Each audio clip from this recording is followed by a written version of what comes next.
It all started at 8:45 on a clear Tuesday morning. We had a live camera up on what looked like a smoking slash across one of the World Trade Center towers.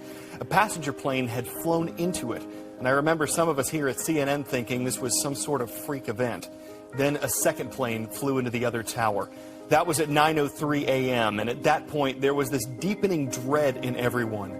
Something was wrong in a way we'd never seen before. Airports, bridges, tunnels in New York and New Jersey shut down. Within 30 minutes, President George W. Bush said we were under an apparent terrorist attack. And minutes after that, every airport in the country was closed. That had never happened before. It wasn't over, though. At 9:43 a.m., a third passenger jet crashed into the Pentagon. Dark smoke rolled up from that part of that huge building. All eyes and many cameras were on that and the two burning towers in New York. And as all of us watched at 10:05, one of those towers gave way where it was smoking, the top part crushing down on the rest of it and sending up debris and boiling gray clouds. 5 minutes later, part of the Pentagon collapsed, and a fourth hijacked jet crashed in a rural part of Pennsylvania. The White House, the United Nations, the state and justice departments, the World Bank, all evacuated.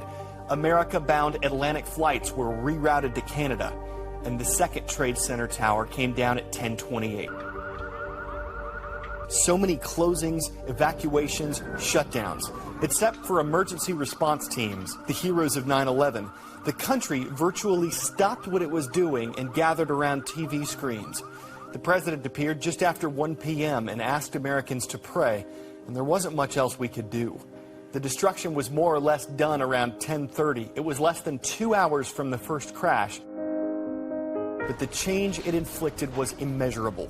More Americans were killed on September 11, 2001 than on the Japanese attack on Pearl Harbor in 1941. And when President Bush addressed the nation that night at 8:30, his tone was one of sympathy, resolve, and warning to anyone who'd planned or supported the attacks. We will make no distinction between the terrorists who committed these acts and those who harbored them. In the difficult days that followed, we learned that the al-Qaeda terrorist group, led by Osama bin Laden, was responsible for all of this.